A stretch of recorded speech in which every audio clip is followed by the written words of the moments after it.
Bonsoir à tous et bienvenue pour la partie numéro 57. Donc je me suis un peu absenté ce week-end, je suis descendu dans le sud et me voilà de retour frais, j'ai rechargé les batteries, enfin j'espère, parce que j'étais un peu malade la semaine dernière quand même. Et c'est parti pour la partie numéro 57, on va chercher un adversaire en 10 plus 3. On se met sur la liste et puis on va attendre que le poisson morde à la hameçon. J'ai encore un peu de tout, excusez-moi. C'est pas totalement passé non plus, alors on va voir un petit peu. Je vous remercie, hein, sinon pour déjà bonjour à tous mes nouveaux abonnés puisque le nombre ne cesse d'augmenter en ce moment et puis je suis vraiment content d'en accueillir chaque jour davantage. Ça veut dire que ça vous plaît ce que je fais et ça c'est sympa. N'hésitez pas à partager toujours le contenu autour de vous, à vos amis, à d'autres passionnés des échecs. Ça peut vraiment être une occasion de faire partager mon contenu, de faire voir ce que je fais. Merci aussi pour vos commentaires, super sympa en général, avec des conseils souvent. Désolé par exemple pour la dernière vidéo où j'avais pas les moyens de faire de la haute qualité, de la haute définition, et où la qualité de ma dernière vidéo est du coup un peu moins bonne. Donc là, on va y remédier puisque ce soir on est reparti sur de la qualité normale, hein, donc du haute définition. On va voir un petit peu, il n'y a pas grand monde ce soir. Si, c'est parti pour Angelo 1968. J'ai les noirs pour changer. Et c'est parti. On va lui souhaiter bonne partie. Alors je prends juste le lien de ma chaîne pour lui donner. Good game. On va juste regarder de quel coin il est. Il est italien. Ah bah c'est très bien puisqu'on est moitié italien. Ciao. Ecco il link verso il mio channel YouTube.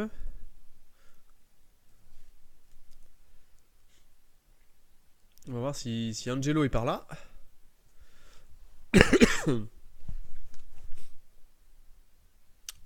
Et Angelo n'a pas l'air d'être connecté puisque normalement on a un point. Il y a un petit point ici vert quand la personne est connectée et là je le vois pas connecté Angelo. Ah, ça serait dommage d'annuler la partie là maintenant. Je veux un adversaire italien.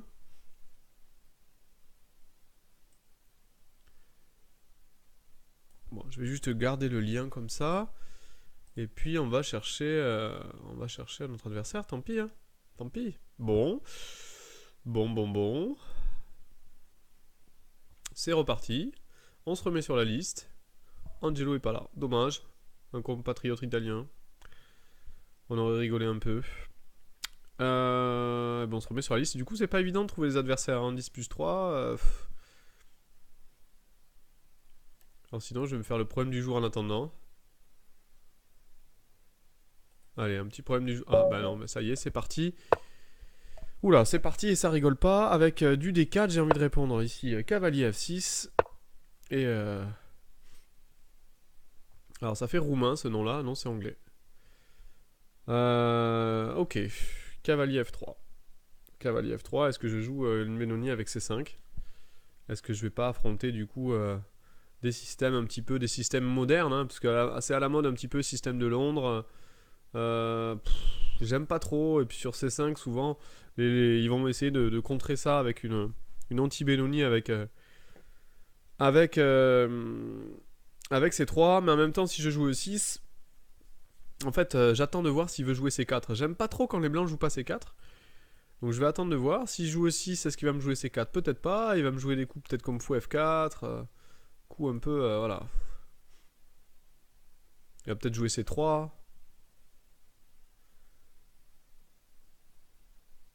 Bon allez, il faut y aller, C5. Moi je E6. L'autre option que j'avais c'était E6. Après je suis un joueur aussi qui a déjà joué la standienne, donc je pouvais jouer aussi G6. Je sais jouer un peu tout. Bon mais voilà, vous voyez, je m'attendais à une anti Benoni ici. C'est clair, hein, je m'y attendais un petit peu. Là j'ai envie de jouer avec G6 ou G7. Moi il va jouer C3. Peut-être E6. Est-ce que je joue avec E6, B6? Une espèce d'anglaise couleur inversée.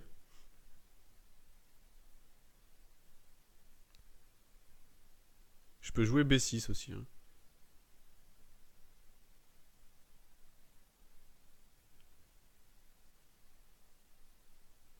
Je peux aussi jouer G6. Ouais, je vais jouer G6 ou G7. Je vais jouer une anglaise couleur inversée. Ah, ben voilà. Voilà le coup C4. On l'attendait. Allez, G6 ou G7. Alors, il joue très très vite l'ouverture. Allez, on va roquer.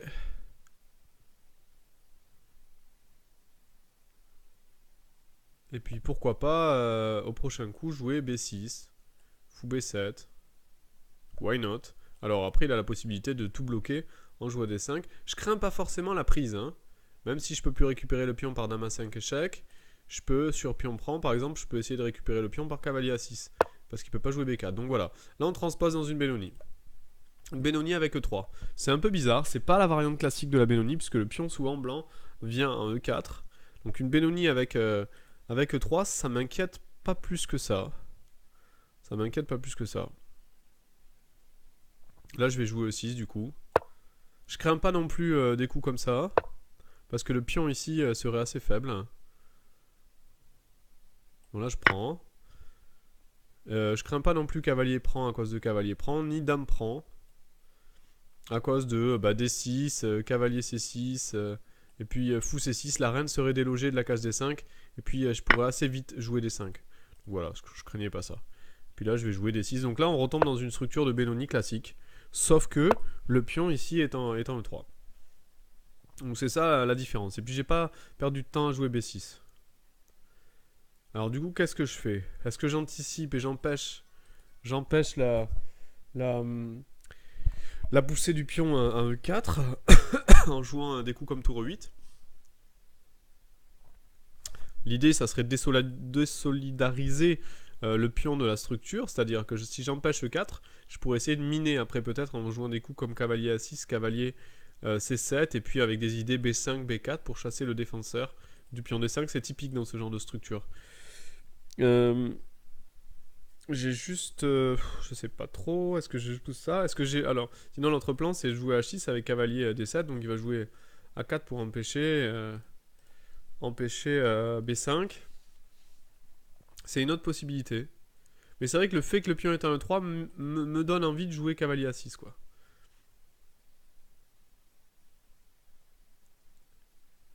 Parce qu'il aura perdu un temps.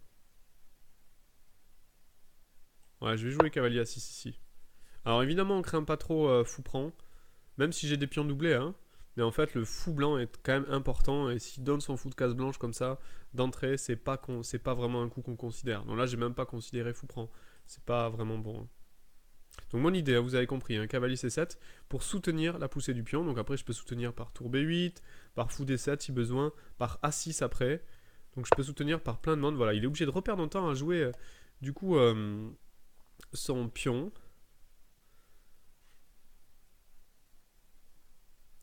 Et alors, ça me donne envie de jouer peut-être ce que je disais.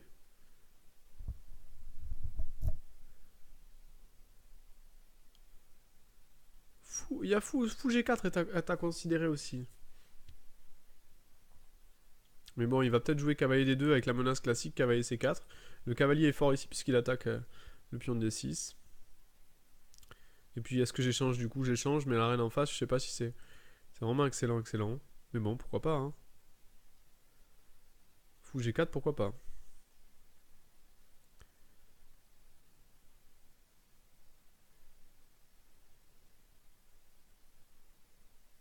Je peux aussi jouer tour 8. Hein. Parce que le pion est quand même attaqué. Et il va jouer cavalier D2.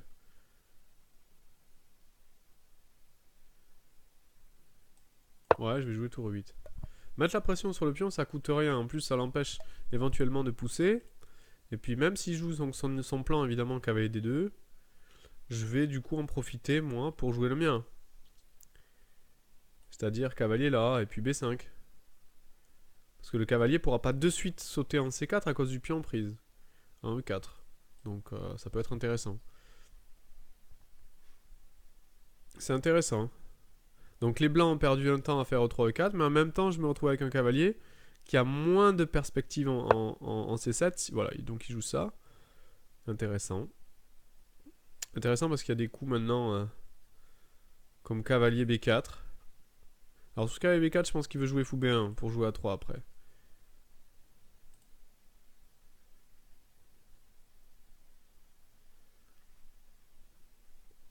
Par contre, j'ai fou G4 là. Fou G4 intéressant parce qu'il a plus la manœuvre. Il a plus la manœuvre cavalier D2.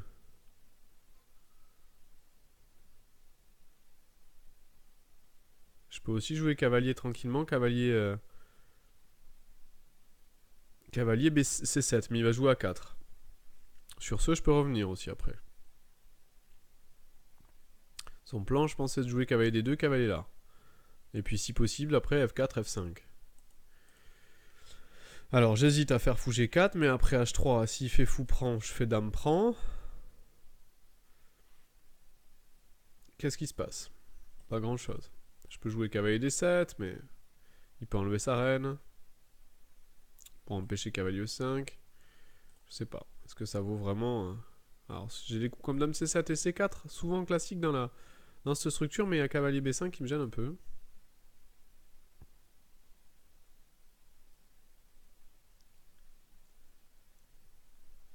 Je peux pas lui laisser le temps de faire ça parce qu'après dame B6 par exemple il peut jouer des coups comme là pour attaquer le pion là. Ah c'est intéressant, là il faut pas perdre de temps. Cavalier B4, fou B1. C'est tendu hein. Est-ce que je peux pas jouer ça avec...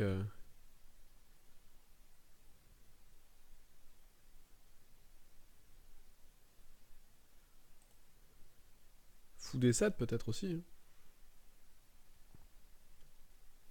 D7 j'ai peur de fou là. Sur fou là j'ai peur de fou là qui m'attaque le pion. Tour B8.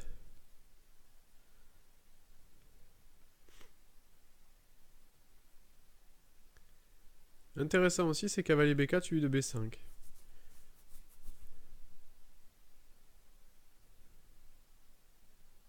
Sur A3, je reviens. Et si cavalier prend, je prends là. Ça peut être intéressant ça.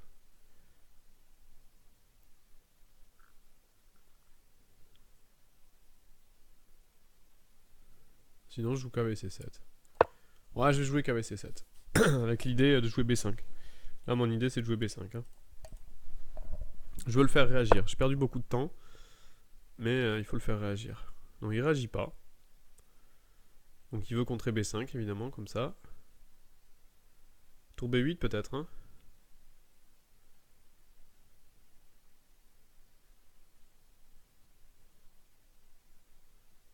Il veut jouer E5, peut-être.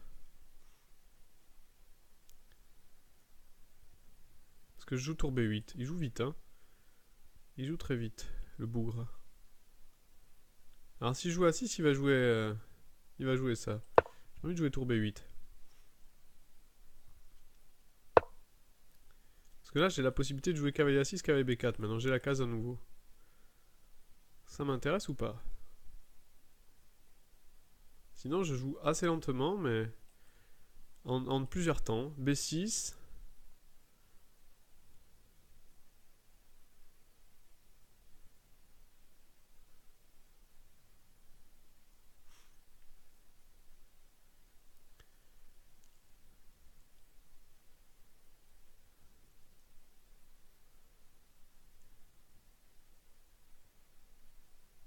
Ouais, je vais jouer B6.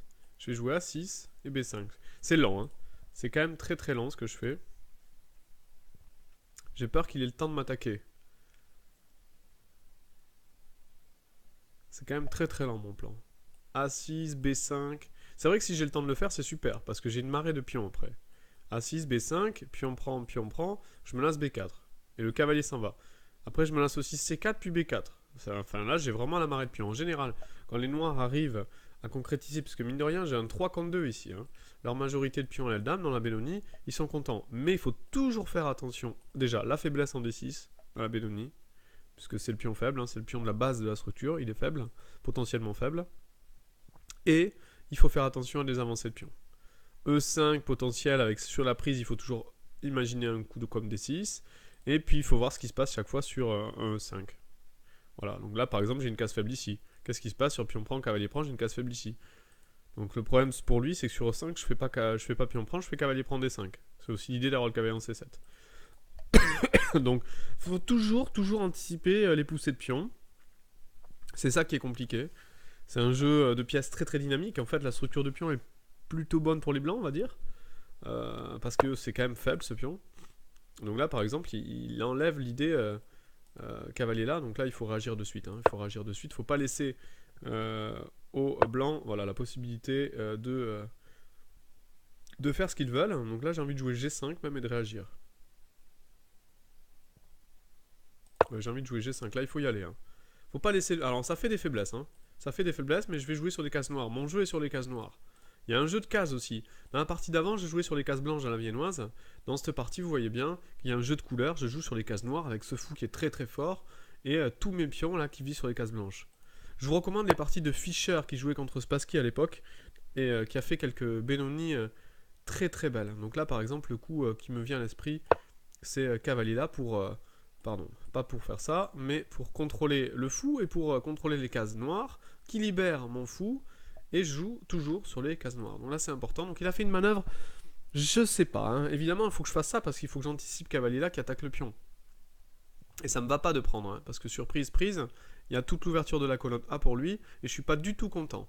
Donc sur cavalier là, moi je vais pas du tout prendre, mais je vais prendre son fou, ou jouer cavalier F4. Les deux sont possibles, pour bloquer... l'attaque sur la faiblesse. Il faut toujours avoir à l'œil cette faiblesse ici en D6. Donc c'est vraiment des parties très intéressantes, très dynamiques. Et donc on va voir un petit peu ce qui se passe. C'est compliqué, ça, je maîtrise pas du tout. Ça fait partie, je vous ai dit, si vous avez regardé la première vidéo où j'introduis un petit peu mon répertoire d'ouverture et je vous disais ce que j'allais jouer, ça fait partie des lignes que je voulais jouer, la Benoni, mais que je maîtrise pas du tout. Je me suis pris une préparation une fois, là, je crois que la dernière que j'ai faite, ça m'avait un peu dégoûté parce que j'avais pris une ligne archi théorique et j'avais pas joué un bon coup de dame à un moment, puis... Non, le coup de dame allait, je crois, dame à 6 c'était... J'avais fait un sacrifice de pion thématique et bon, la ligne était compliquée, je la maîtrisais pas. Alors là, par exemple, ça, vous voyez, je m'y attendais pas du tout. L'idée, c'est de faire fourchette ici. L'idée, c'est que ma dame n'a pas de case. Alors là, il faut que j'aille très vite. Sur cavalier prend, il y a cavalier là, dame F6, et puis cavalier prend tour. C'est une qualité de sacrifier, mais des fois, ça peut valoir le coup. Là, ça vaut pas le coup en l'occurrence. Après, je peux aussi faire fou prend, mais il va faire dame prend. Faut que je réagisse. Voilà, clairement, faut faire fou prend. Je peux pas laisser la qualité. Sur dame prend H5, je vais jouer peut-être dame F6. Ok.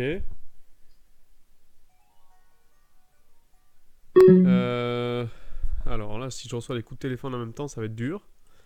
Je pense qu'il faut faire dame prend.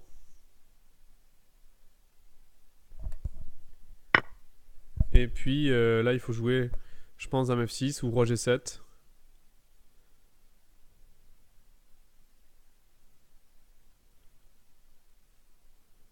Ouais, je pense qu'il faut jouer ça. Attention à cavalier là quand même. Peut-être roi G7. Peut-être roi G7 ici. Ah, c'est pas facile. Je joue avec peu de temps. Donc là, si j'ai le temps, je vais jouer cavalier là et cavalier là pour chasser la reine. Mais il faut qu'il me laisse... J'ai pas joué dame F6 parce qu'il y avait le coup cavalier là qui attaque à la fois mon cavalier et le pion.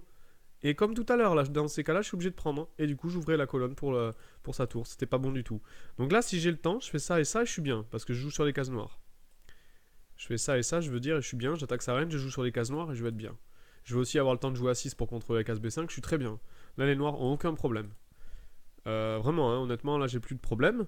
Mais il me faut le temps. Il me faut juste un temps. Il me faut le temps pour jouer à 6 et le temps de jouer cavalier là et cavalier là. Ou... Voilà, il me faut juste un temps. Évidemment, avec 38 secondes, on en a un peu moins de temps. C'est un peu tendu.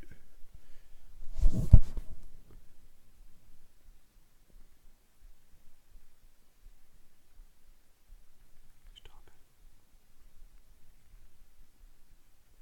Hop.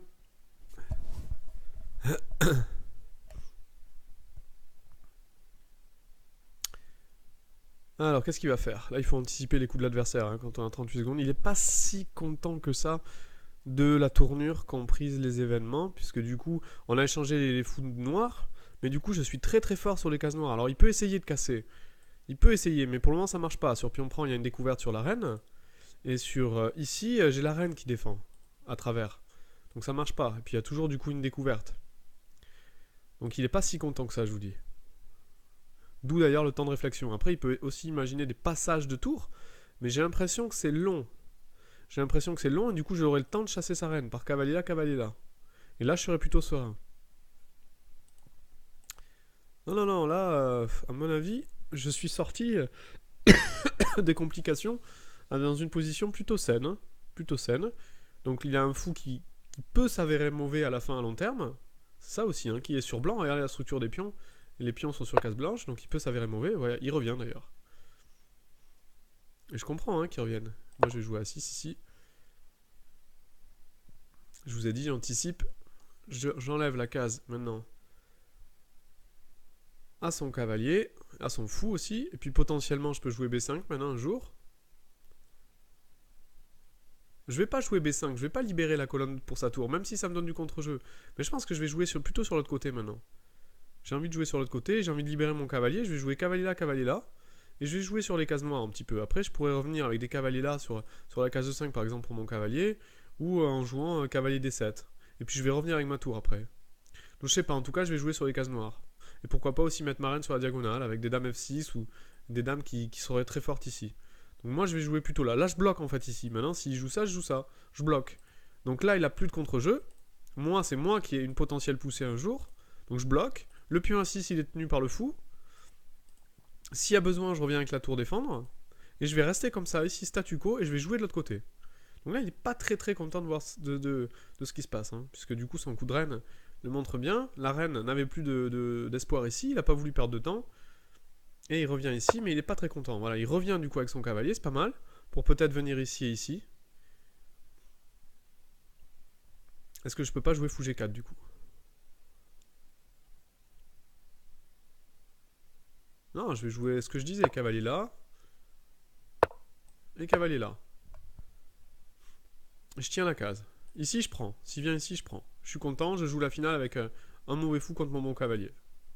Ça lui va pas du tout d'échanger son fou contre mon cavalier. Là, ça m'irait à moi, mais pas à lui. Moi, je serais très content. Après, c'est vrai que j'ai pas beaucoup de temps. Ça se joue, voilà. Mais si j'arrive à tenir cette position sur les cases noires, je peux très très bien m'en sortir. Très très bien m'en sortir. Je peux jouer peut-être B5 au prochain coup maintenant. Essayer d'attaquer avec B5, C4 et mettre madame sur les cases noires en B6. Elle serait bien en B6 ma reine. Donc pourquoi pas B5 au prochain coup là. Avec l'idée donc B5, C4, dame B6 et je joue sur les cases noires. Ma tour ici est forte. Elle bloque finalement toute poussée. Il peut pas vraiment jouer F4 pour le moment. Il y a une pression mine de rien à E4. Donc là ma position est pas mal du tout. Hein. Je peux aussi accentuer la pression sur ce pion aussi si je veux. En doublant. Non, je suis plutôt content de la tournure comprise des événements, je vous dis, depuis les complications. Depuis mon coup H6, G5, cavalier là. Je suis plutôt content. Ok. Là, je vous l'ai dit, j'y vais maintenant, ici. Pion prend, pion prend. Alors, évidemment, hein, ça laisse une case d'entrée pour la tour. Mais je me suis dit qu'après dame B6, je vais l'attaquer, sa tour. Il n'y a pas vraiment de risque. Et puis, voilà, il va se retrouver lui aussi un peu en manque de temps parce qu'il m'a mis beaucoup de pression au temps, mais il a moins bien géré les complications. Donc là, j'y vais. Il veut évidemment jouer là-dessus. Je vais jouer dame B6, comme je vous ai dit. Ah, puis on va voir un petit peu ce qui se passe. On va voir un petit peu ce qui se passe. Ouais. Je cloue aussi par la même occasion le pion. Alors il peut se déclouer, hein, comme il fait, mais bon. C'est risqué. Alors, qu'est-ce que je fais? Est-ce que j'anticipe ce coup-là?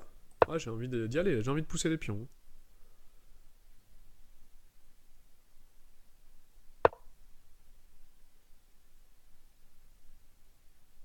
Allez, je vais me faire un pion passé ici. Ah non, il faut y aller là. Je vous ai dit, il faut pousser. Hein. Dans ces cas-là, il faut y aller.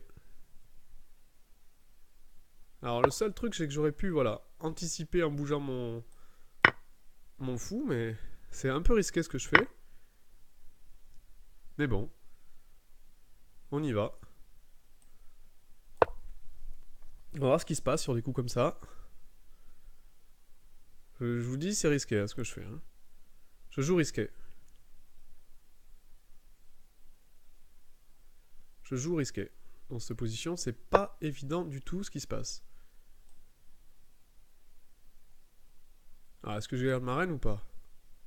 Non, on va pas la garder. On va pas la garder.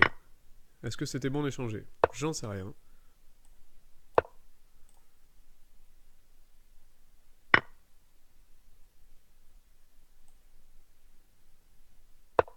J'en sais rien si c'était bon d'échanger.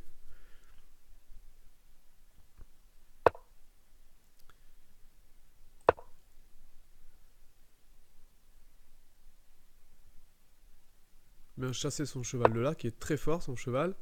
On va le chasser. Il est horrible. Puis on va manger le pion le 4. Ok, je veux bien jouer la finale. Je suis plutôt content moi de jouer cette finale. Il est cloué en plus. Là j'ai une bonne finale. Hein. Clairement, j'ai une super finale.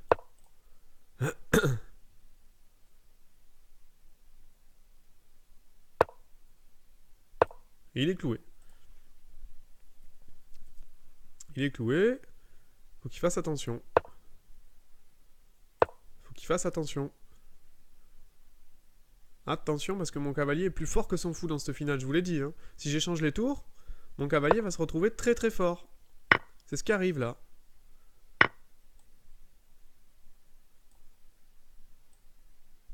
Je vais mettre mes pions sur case noire. Et je vais dominer son fou.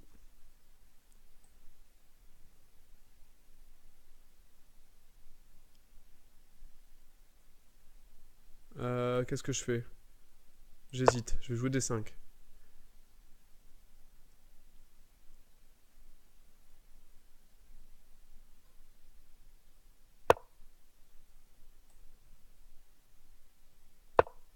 Ok.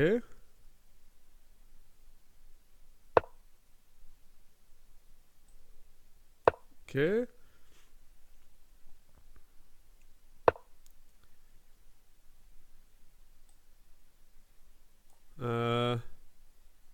Qu'est-ce que je fais? On va jouer comme ça.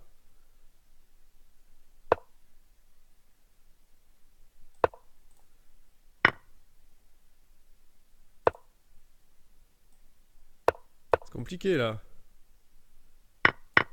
C'est compliqué. J'ai un peu craqué. J'ai un peu craqué. Faut le dire. J'étais super bien. Ouais, c'est lui aussi qui craque. Oh là là. Tout le monde craque. Tout le monde craque.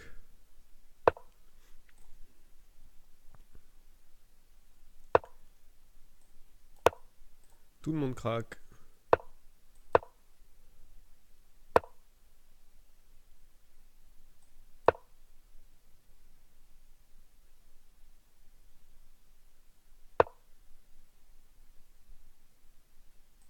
Ouais, tout le monde craque et ça va finir par un match nul. Ouais, ça va finir par un match nul.